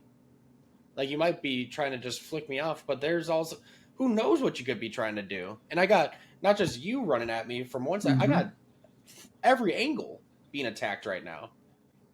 Yep. Head on a swivel. That's what they say. Keep your head on a swivel in those. And keep your helmet on. And keep your fucking helmet on. No, but that was arguably, I think, the most fun game of the entire slate, and it's up there with the game I think we're about to No talk about. doubt. I did lose money on that game though. I really thought Florida State was going Yeah, to control that one. I was starting to get pretty high on Florida State. Mm-mm. Cavaliers said not so And fast, USC. baby. God damn it. Mm. But yes, to the game that you're talking about, Oregon, the big one, Oregon, Penn State. Oregon wins their NCAA leading 23rd straight regular season game and improved to 12-0 since joining the Big Ten in regular season conference games. They did have the one loss to Ohio State when it mattered last year. But that's neither here nor there. That is a different story entirely. They got to give credit. Oregon took a 17-3 lead early in the fourth quarter here, and Penn State did rally back, tied the game with a 7-yard pass by Aller to Devontae Ross at the end of the fourth to send it to overtime. But just like he had the entire game leading up to it, Dante Moore kept his composure, kept his cool, and he led him to a victory in double overtime. Finished the game 29 of 39, Yep. 248 yards, and 3 touchdowns. And now there are discussions out there asking the question of whether or not Oregon is becoming a quarterback factory. I'll tell you what, this game for the first half stunk. Absolutely Capital stunk. S on that one. Bad game in the first half. But we said it, didn't we? I recall saying it. You said it. What's Penn State going to do? Choke like every other opportunity that they've had. It's not even a correlation. It is outright James Franklin can't win big football games. That is a fact. What Oregon did was went out there and said, we have the best coach, we have the best offense, we've got a hell of a defense, we are the best team in college football, and I think they went out there and proved it, especially late in that game. When Drew Allaire disappeared, Dante Moore said, don't worry, I'll take the spotlight. Hold my beer. I'm going to continue to say this until I'm blue in the face. I feel like we have been saying it before anybody else has, and maybe that's a little bit biased. Dante Moore is going to finish this year as the top-rated quarterback in next year's draft class. That I want to say it's a fact. It is not. It's an opinion right now.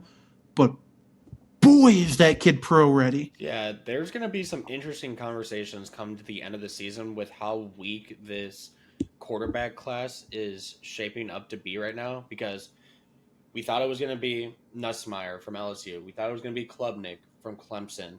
We thought potentially it could be Arch Manning if he decided to come out. We thought it was going to be Drew Allaire.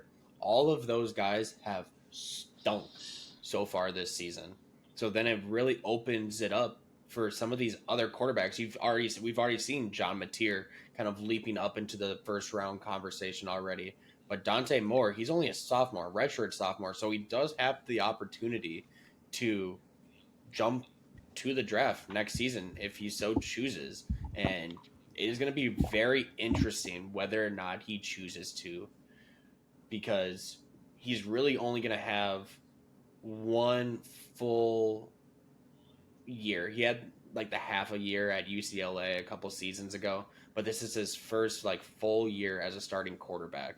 So really that's 1.5 years of game experience in the last 3-4 years making the jump to the NFL. But do you, at that point, do you pass up being almost at this point the number one overall pick? There's absolutely a world where I see him saying, dude, I'm going back to Oregon for another year. What are we talking about here? Like, I'm not even close to going to the league. When I watched Dante late in that game, it wasn't the arm talent, which is incredible. It wasn't the ability to get out of the pocket and stay on your feet and extend plays. That happened quite a bit. It was the composure by, again, a guy who's really starting his first full season. The composure and the coolness. Every time they panned to him, he was just, yeah, let's go, get the plan. Like, we got shit to do. You know what I mean? It was so impressive to see a guy that young with that little experience have full command. That's what people have been begging for out of Drew Allaire. And again, he shit the bed. He shit the bed when it mattered most. That pick is nobody's fault but his own. He threw into a triple coverage and didn't see one of the guys. It was a bad ball. Lost you the ball game. Dante Moore is night and day difference from Drew Allaire. And I will say one of the coolest things I've seen from that game is the way Oregon's offense was operating. They were able to go into that environment, and they were using a fucking silent count. Mm-hmm. I saw they broke it down very quickly. Like you saw the offensive or the center, and he was like touching parts of his mask to like signal what the protections were and everything. Then the guard would tap him when he was ready for it. And with the amount of motions and stuff that Oregon does, to be able to execute with a silent count with those motions as flawlessly as they did was so impressive to me. And like you said, the composure to just not turn the ball over that entire game. Only had 4 total penalties. It's just impressive, to say the least. Yeah, dude. I think that comes back to coaching. I've said it. I'll say it again. Dan Lanning is the best football coach in college right now. He might be better than most pro coaches, if we're being honest. It doesn't fit his game. Dan Lanning is the best college coach. That is a testament to him and his staff and getting that team ready to play in one of the more hostile environments, not just in the Big Ten, but in all of college football. They were unfazed. They were unfazed by that entire stadium. Can we pump the brakes on that ever so slightly? I will still give the crown to Kirby Smart residing there in Athens, even after a tough loss. But let's not forget what he's done the last 5 years and the 2 natties that he has down there in Georgia. Once Dan Lanning wins a championship, then we can talk. I will give that to you with the caveat of give me a call when Kirby figures out how to beat Bama. I beats him when it matters. Let me know when he is consistently beating Alabama. Beats him when it matters. Because Bama is the thorn in his side. I think it's Dan Lanning. I think he's the best coach in football right now. Respect Kirby. I respect it. I understand your argument. I'll stick with my boy, DL. Might be a little bit of recency bias there, but maybe a little. Just saying. But what a ball game! What a fun ball game! It's Big Ten football. It's Big Ten football, and it was fun to watch. God, was it a fun game? But hopefully this finally solidifies Drew Aller as no better than a late second or late day 2 pick. I saw a report that they had almost every single team had scouts there for that game. If that dude somehow makes it into the first round, I'm glad I planted my flag on this last week. That team is fucked. They are going to waste 4 years of their lives trying to or hoping that Drew Aller is going to figure it out. This dude cannot get past his first read ever. And if his first read's not there, you can see the panic set in immediately with this kid.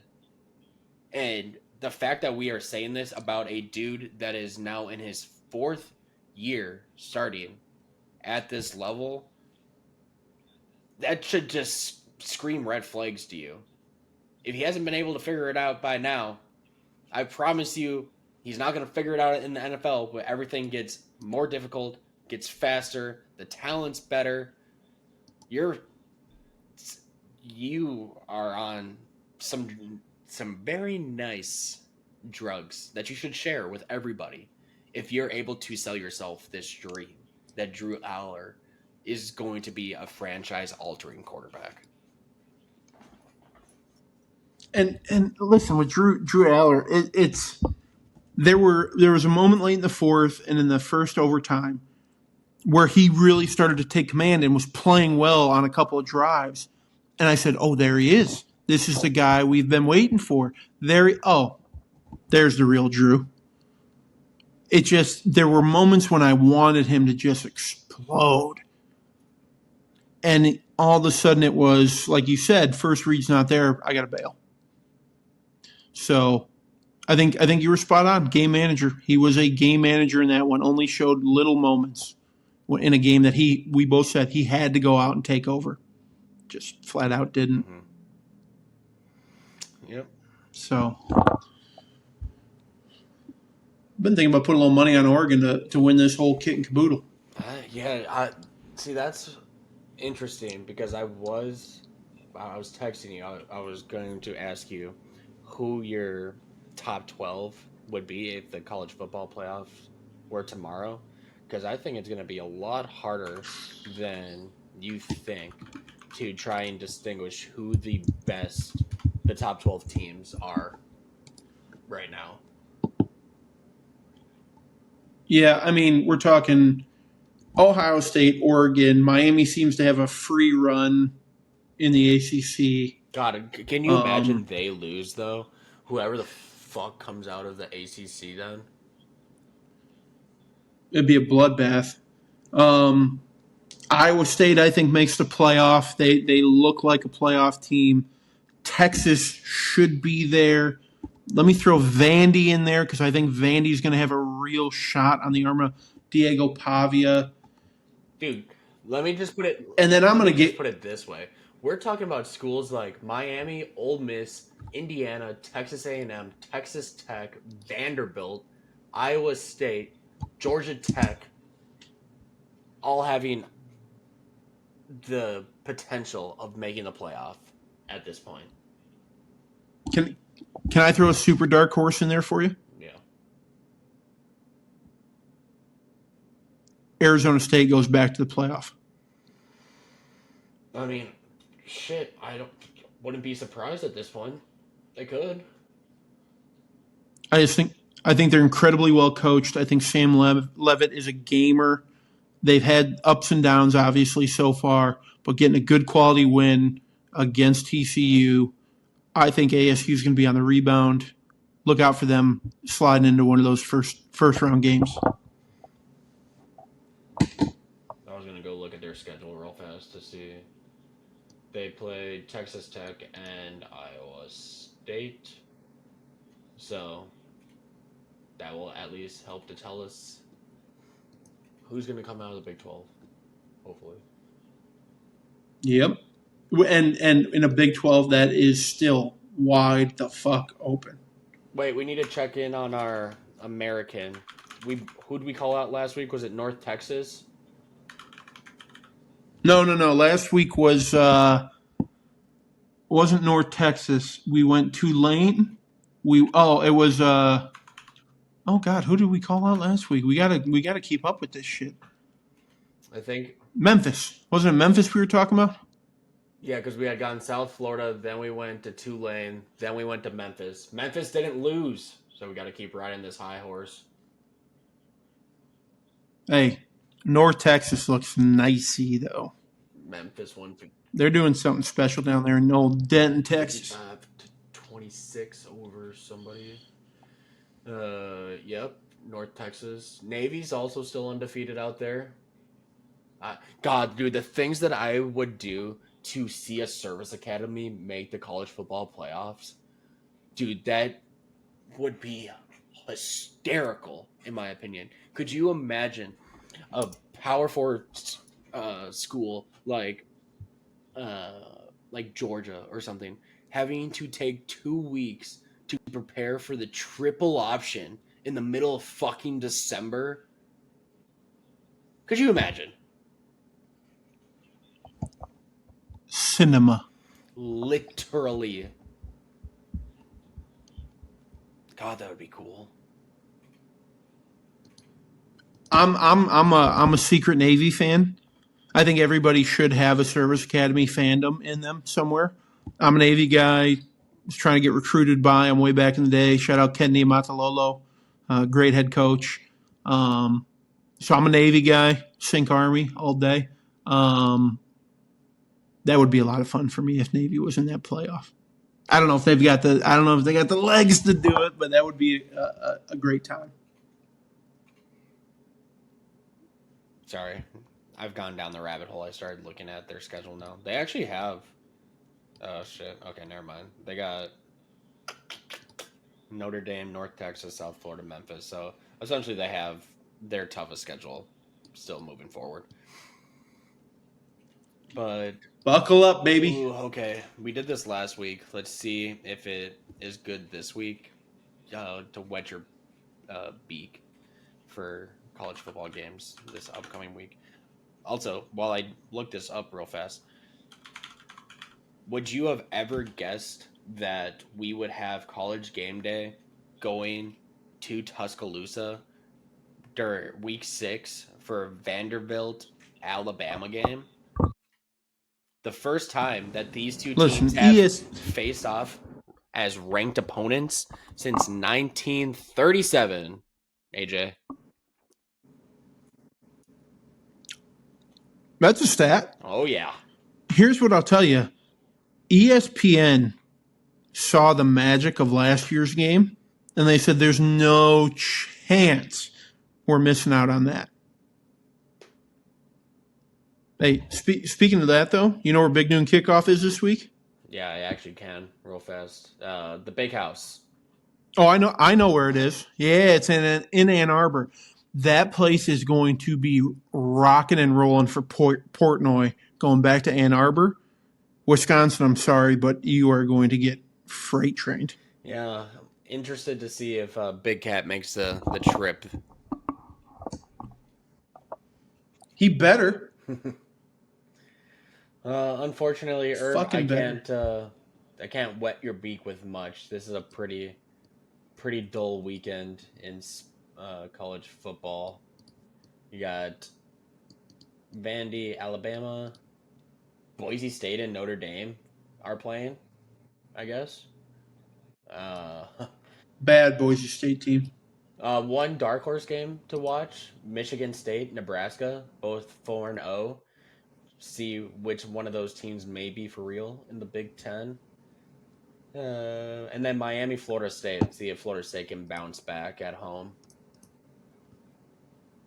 But yeah, that's really it, to be honest with you. We could get into some more deep into the weeds on some of these games, but I'll save that. Hey, can we take a pause for a moment, and can I give you a live update into the Monday Night Football games going on? Pause. Yeah, I would love to hear this. Tyreek just left in an air cast. Just got carted off the field. That's not a good sign. Yep, serious. It's being called a serious leg injury. Ugh. No bueno. I have him in 2 fantasy leagues. Yeah, that's on you, though. Hey, Darren Waller has 2 severe touchdowns. legging. Oh, for fuck's sake. Jesus. That's pretty crazy. I mean, come on. Of all the fucking people in the world, you give it to a rapper. Did you ever catch his music? Did you ever see any of that? No, if I know you for being a professional athlete, I will not be listening to any sort of music that you may release. You don't listen to the Dame freestyles? Dame Lillard? Fuck no. Some of the ciphers he throws out? Fuck no. He's actually pretty decent. But Darren Waller's music was... it was bad. I don't want to get too mean about it, but it was bad. It just was not good stuff. So, hey, shout out for him. Big comeback for him. But Tyreek going down, that wasn't on my bingo card, and I'm a little upset about it. How do we feel about the Dolphins alternate jerseys here? These midnight. I like them. I like them. too shabby. I like them. I wish there was a little more orange trim to them, a little bit. Which brings me to an unrelated topic, because the Arizona Cardinals wore their new alternate jerseys on Thursday. Dude, I thought those fuckers were so clean. I wish it would popped more on the TV, but that Desert Storm look with the helmet and everything, dude, I thought was they look so crispy, like up close. I I've seen mixed reviews. I kind of liked them, but then somebody did describe them to me as explosive diarrhea on a truck stop wall. It looked like they just. That's a little harsh. I don't. To each I'm not saying it was me. to the eye of the beholder, I suppose. I don't see that. No, I kind of liked them, but no, I like the Miami ones too. Okay, so that's college football. Or do you want to talk a little baseball here, real quick? Oh, I wish we would because it's going to be the best time of year. It's baseball in October, baby. Yep, baseball is back in the limelight, and we finally have the matchups set after a chaotic final weekend. Let me run through these, Herb, and then we can both give our World Series predictions and see how far off we both can be. So in the AL, we have the Red Sox taking on the Yankees. Yankees at home for the best of three. Tigers travel to Cleveland, take on the Guardians. In the NL, we have the Padres going to Chicago to take on the Cubs. And the Cincinnati Reds, of all teams, did not think I'd be saying that one, will be traveling to take on the LA Dodgers. And then in the divisional, we have the winner of the Red Sox Yankees taking on the Blue Jays, winners of the Tigers Guardians taking on the Mariners. NL Padres, winner of the Padres and Cubs will go to Milwaukee, take on the Brewers, and the winner of the Reds and Dodgers will travel to Philadelphia. So, based off those matchups, shoot your shot right now. Who's going to be playing in late It's October?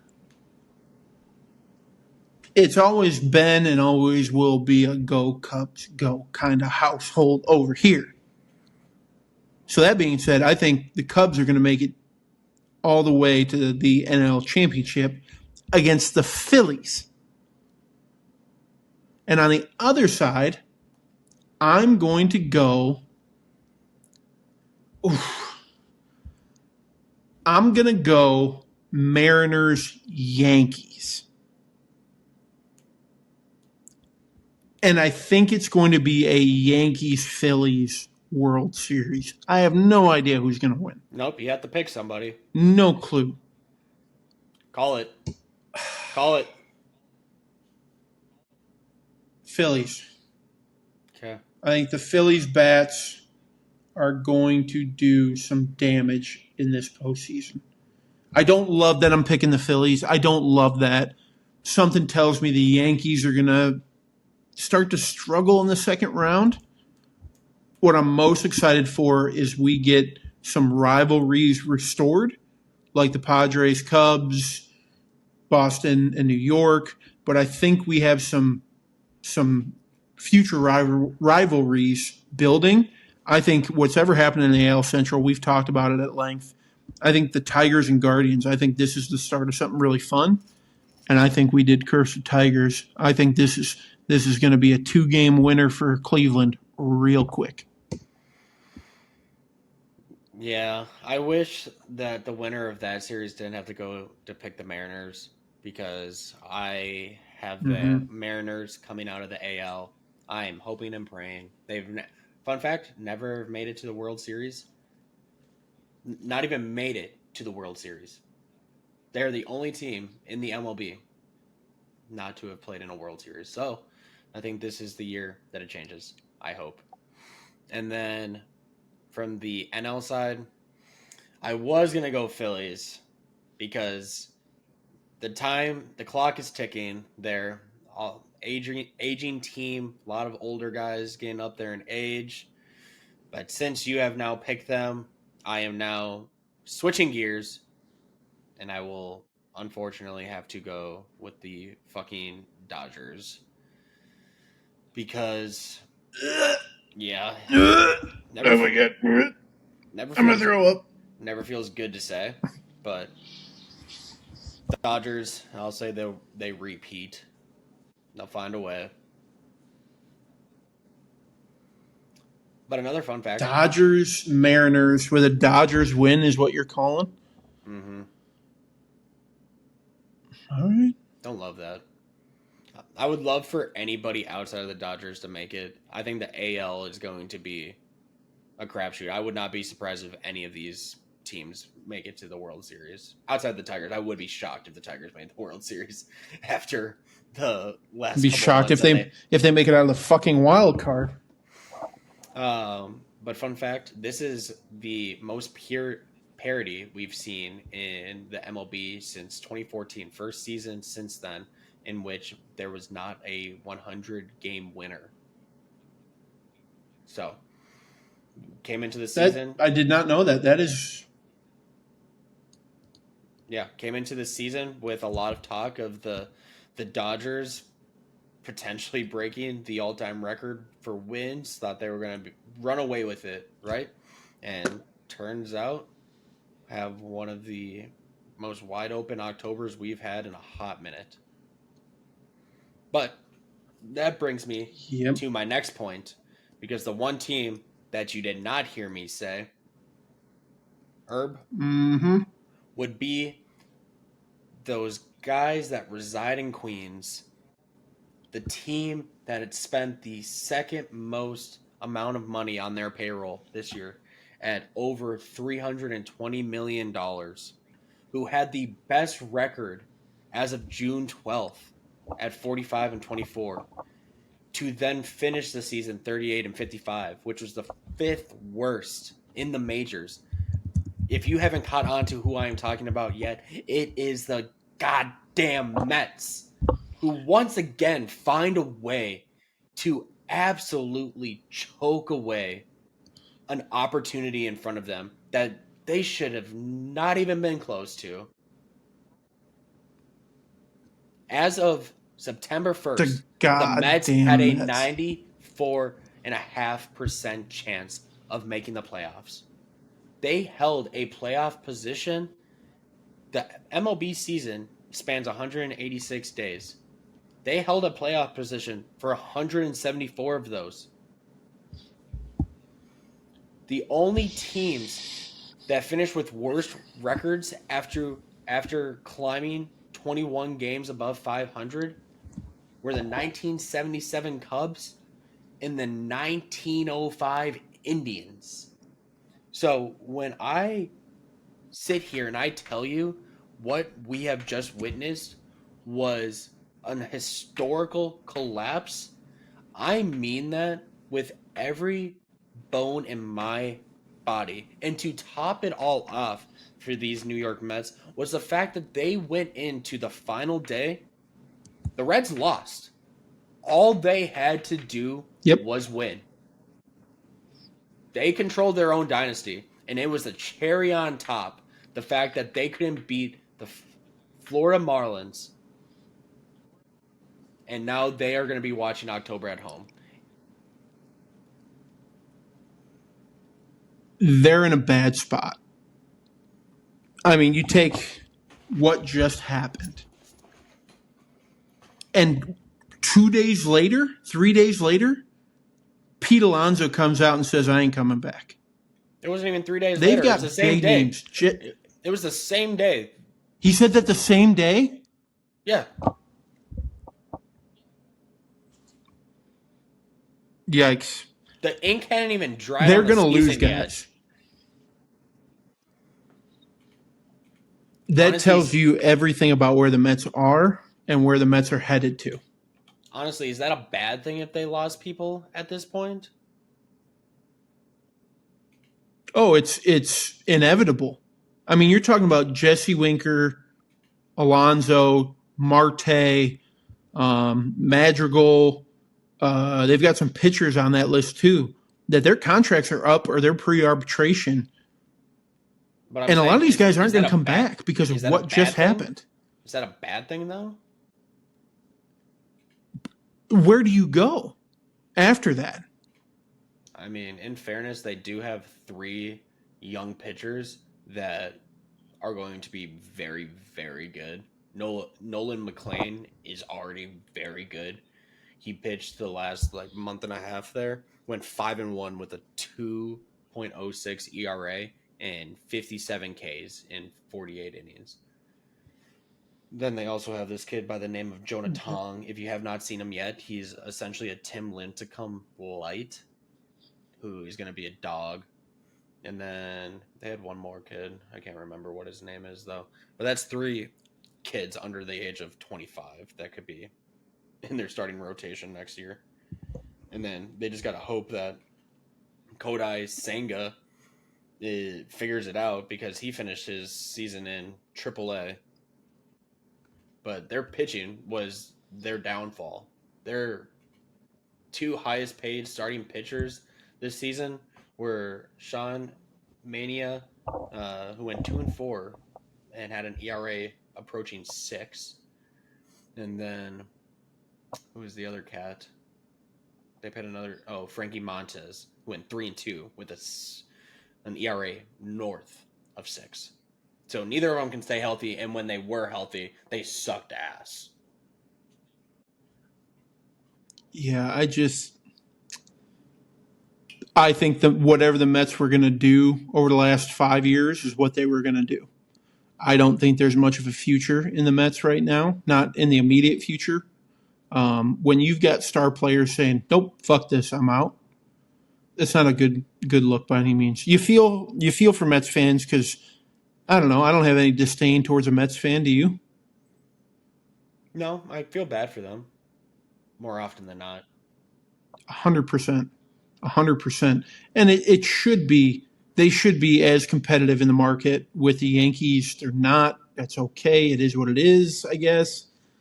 But to have a fall apart like this, to be in control of your own fate and your own destiny, all you got to go out there is win one ball game and you can't get it done. Mets fans, I'm sorry. I don't know how you're sticking that out after everything you've been through with them. So, yeah, Shay, shout out the Reds getting in. Good for them. You know, one door closes, another door opens for fans. If you don't have a team to pick and you're looking for a team, go root for the Reds to go do something here because they should be a lot of fun, and I'm hoping that they can do something against the Dodgers. Yeah, I want to look up this stat related to the Reds because I had saw it earlier today and it blew my mind because here it is. They are the first team in MLB history to have no qualifying batter hit 270, no batter hit 25 home runs, no pitcher win 15 games, and no pitcher notch 200 strikeouts in a non-shortened season and still make the playoffs. So this is the definition of a team that is greater than the sum of its parts. It's wild that they're here. Granted, Mm-hmm. they did it with 83 wins and should not be here, but they are now, and who knows, get hot in the right time. We could have one of the craziest stories of all time. What if they go to the series? If they Could went to you this, imagine the series in Cincinnati? if they went to the series, they are most likely taking down the number one team in payroll. The number, I think the Phillies are top 5 somewhere, and then whoever comes the other NL team that they beat, and then most likely maybe the Yankees. I don't know. They'd be punching far above their weight class. Let's put it that way. Baseball could absolutely use a Cincinnati Reds versus Seattle Mariners World Series. Oh no, they would hate that. I think Have the you? MLB proved that you can. MLB, sorry, I should say MLB fans. There MLB you go. fans. I know there was the discussion over the NBA Finals, small market teams, right? It was a lot of fun in those finals.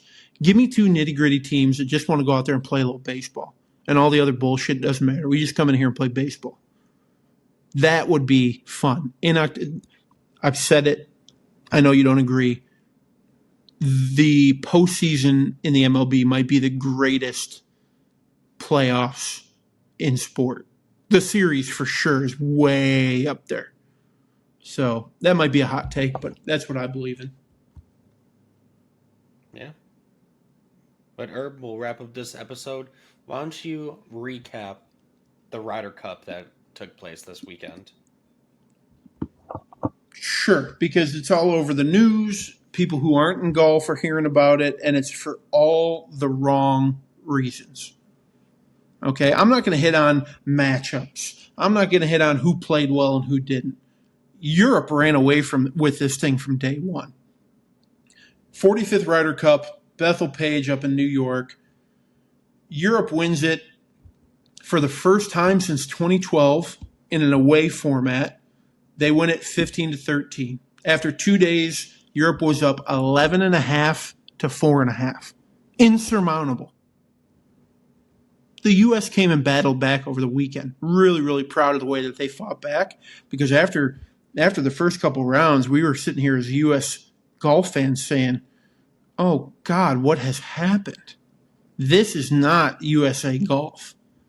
A lot of that came into play with Scotty Scheffler. He struggled early and ended up beating Rory head up in the singles matchup. But there's two big points I want to talk to you about, okay? And let's start with the elephant in the room, Isaiah. Did you hear how rambunctious and ravenous and downright rude the fans were at this one? I did, unfortunately, see bad. that come across the feed the last couple of days. The Ryder Cup, in my opinion, outside of the Masters, right, as a singles tournament, is the greatest team golf event in the world.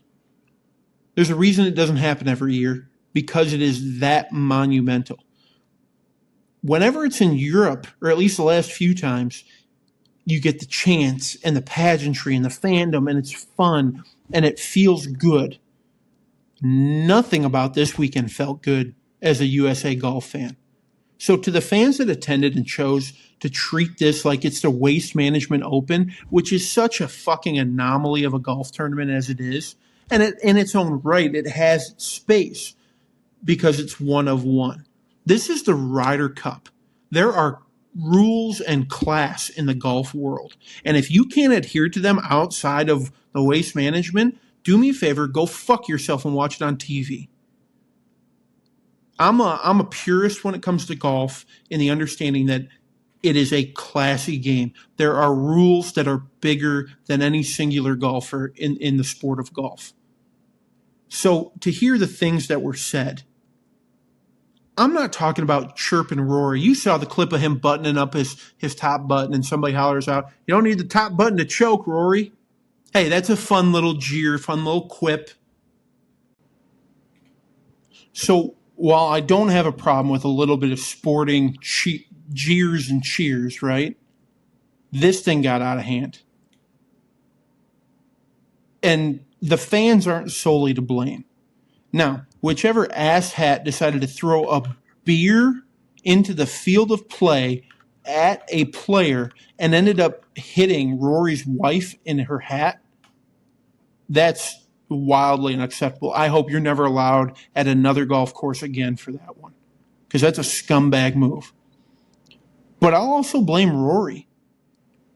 I'm sure you've seen the video of him walking along the crowd saying, "Fuck you, fuck you, fuck you." You've seen that? Mm-hmm. And then he goes straight from that moment to the press conference and talks about how savage the fans were and how rude and disrespectful, and we can't have this. Then why are you feeding into it? I understand you can only take it so far, but Rory, you can't feed into that in your status level. I get it, dude, especially after your wife got a beer can thrown at her. I get it, but you have to maintain.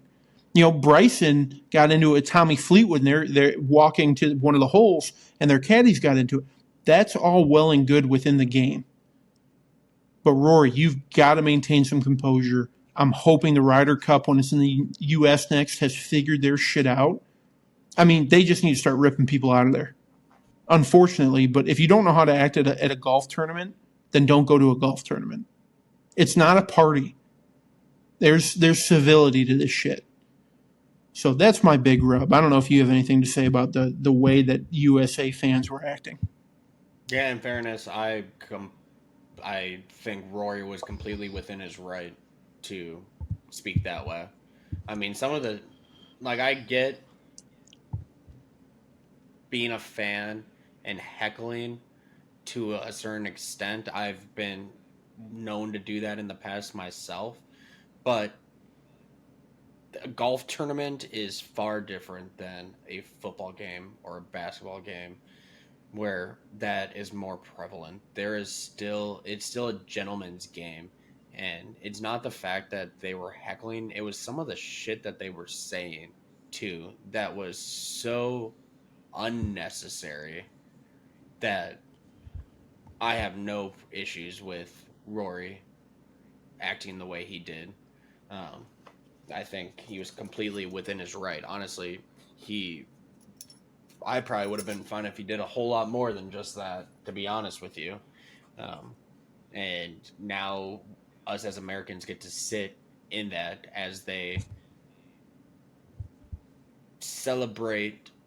They're rubbing it in our face more than they ever would have otherwise. And that is I will admit that is deservedly so. That I have no issue with. They deserve to talk all the shit they want now that it's done. Mm-hmm. It's because they flat out whooped our ass up and down Bethel-Page. So, but here's the second piece, and this is weird because it's a weird sports rule. Have you ever heard of the envelope rule? Not until yesterday. Not until this. So, for those of you that don't know, okay, because it's a team event, if one of your guys can't go, the captains have written down a name to replace in a substitution. No, So the substitution they write down a name that would not play. That wouldn't play, excuse me. So I'll read it right here. The substitution rule is the captain's agreement requires each team captain to submit the name of one player in a sealed envelope who wouldn't play in the case of an injury to a golfer on the opposing team. So this came into play when Hovland had a neck injury, and it's a legit injury. He's been dealing with it. He had to go get MRIs and all this stuff in New York.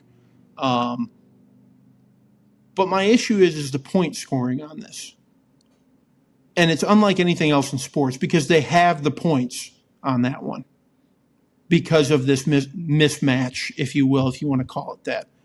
My big question to you is, in what other fucking sport is that a thing? Where if you're injured or can't go, you forfeit. You don't get half the points. Yeah, I don't get that. I agree with you there. I also don't understand how in today's day and age there's not a substitute player, a 13th player ready to go. Like they do that for all Olympic sports. There's an injury replacement.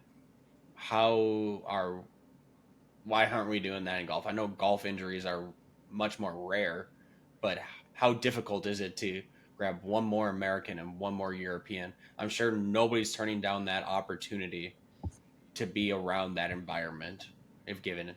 No, I mean, just imagine that DeChambeau wakes up with the shits on Friday morning. He can't get off the porcelain. Yeah, have a reserve. I like that. I hadn't really even thought about that too much, just because I've been wrapped up in this idea that how insane it. If you can't compete, you don't get even the opportunity to try to go win. You're out. That's a dub for the U.S. Now, that's the U.S. golf fan in me, right? But also, it doesn't make any sense to me, that whole rule. So, and I think it caught a lot of people off guard, and I think a lot of people weren't aware of it. I obviously was not like as in depth with the knowledge of it. I knew it existed. I knew it could come into play. Just very, very, very weird way to go about it, in my opinion. I think it would have been a whole lot more interesting if Oberg didn't win the one match for Europe, the only match that they won on Sunday. If they then it's 14-14 and Europe gets to retain the Ryder Cup because they got that half a point because of Hovland not playing. Yeah. Then I tell you what. I could only imagine the conversations going around if that would have been the scenario. Yeah. In terms of the Ryder Cup, I think it is an incredible event. I love that it happens. It's got to get tightened up. I can guarantee you it's in Ireland in 2027. I can guarantee you will see nothing of the sort that you saw in New York this weekend. It will be a classy event filled with cheers and fun, and it will be fun. This just didn't feel fun at all. I liked that it was competitive at times. I liked that there was a little bit of that hostile energy, but it went too far. So that's all I got for the Ryder Cup. I'm hoping for a way better turnout and play by the Americans in 27 because the names on the European team fucking went off. Shout out Tommy Fleetwood, one of my favorite golfers. That boy could play this weekend. Yeah, he was on fire. That's for sure. Yep, good old Tom. Did you hear his Tommy Fleetwood and Rory McIlroy's little nickname they gave him for their pairing? No. Next on the tee, Fleetwood Mac. That is good. That is a good one. So that's all I got. We'll keep bringing you more golf stuff as time goes along. We'll sprinkle a little golf in for you. So, you got anything else for the greater good? Any shout outs? Anything we need to chat about? Yeah, want to shout out Bad Bunny was announced as the Super Bowl halftime performer. And I'll be completely honest with you, I will be shocked if that holds true come February. I have never seen such backlash to somebody being named the Super Bowl performer since I've been alive. And I know there's been some real bad names over the years. I just don't understand this pick at all because does he even have one top hit that's in English? In English, I don't think so. So how but the in fuck Spanish, he has a bunch of hits. In Spanish. What the fuck are we doing? He is the largest, I would argue, probably the largest touring artist right now in the world. No, that's Taylor Swift. Actively touring. Okay, don't care. No offense. Here's what I will say. I have nothing against people speaking Spanish, but football is catered to Americans. I don't understand. Don't understand why he was the one that we picked. That was here's where my frustration comes from. He is very anti what the American government is doing right now, for a number of different reasons. That's his opinion. So he canceled all of his American tour dates because of that, in a form of protest. But all of a sudden, the Super Bowl's come around, and there's a little more money being thrown around. Oh, I guess I could play the Super Bowl. That the hypocrisy there kind of throws me off. But I think he's going to put on a good show. I like a number of his tunes. Sounds like we need to get you a little more Spanish dance music in your life. Get you a little loosey-goosey, huh? Get you turned on to a little Juanes, Adios Lepido, huh? A little Gabriel Iglesias, Bailando. Show you a little something, huh? Sure. People were pressed, though. People might be more pressed about this than they were about Kendrick. I mean, obviously I'm watching the game because I care about the outcome of the actual game. But I enjoy the halftime performance for the cinematics of it all because they always go all out for it. And you get these very unique concerts and whatnot. It'd be nice if I could actually understand what they were saying. Yes, the vibe, the tune, the bops, it may bop, but I don't know the words. And I'm not trying to be ignorant, and it probably sounds really ignorant, but that's just No, and my listen, opinion. I think you have a real concern. I Not a understand where it comes concern. from. It's not a concern. It's a qualm. A bugaboo. It's a bugaboo eating at me. Fair enough. In terms of pageantry, I don't know if you've ever caught any of his stuff. The showmanship of it will be incredible. It will be incredible. I have no doubt there. But I get what you're saying. Well, we'll see if he ends up keeping that slot. And let me throw this at you before we get out of here. Who Isaiah Matthews? He is the one picking this year. Who are you putting on that stage? Just out of curiosity.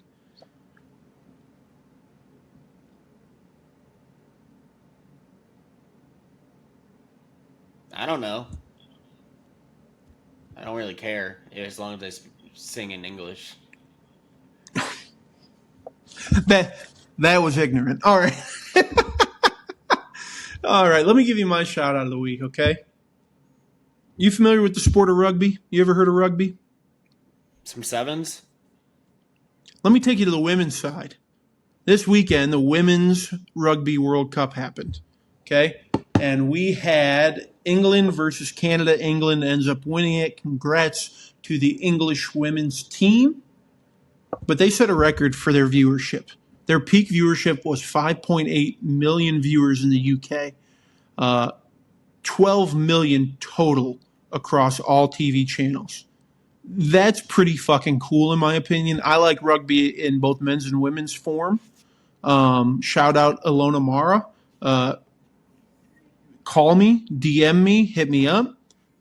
Truthfully, she is the reason or one of the reasons why I've watched more rugby in general. Not watching her, but just the interest in the sport. So 12 million people watching women's rugby world championships, I think is a pretty cool thing. Very well said. I have nothing to add to that. Thank you. But Fair enough. But everybody, thank you once again for giving us a listen. Make sure to leave a like, a comment, subscribe, tell somebody no to give us a listen, and we will catch you on the next one for my birthday episode. Hey, see you. Peace.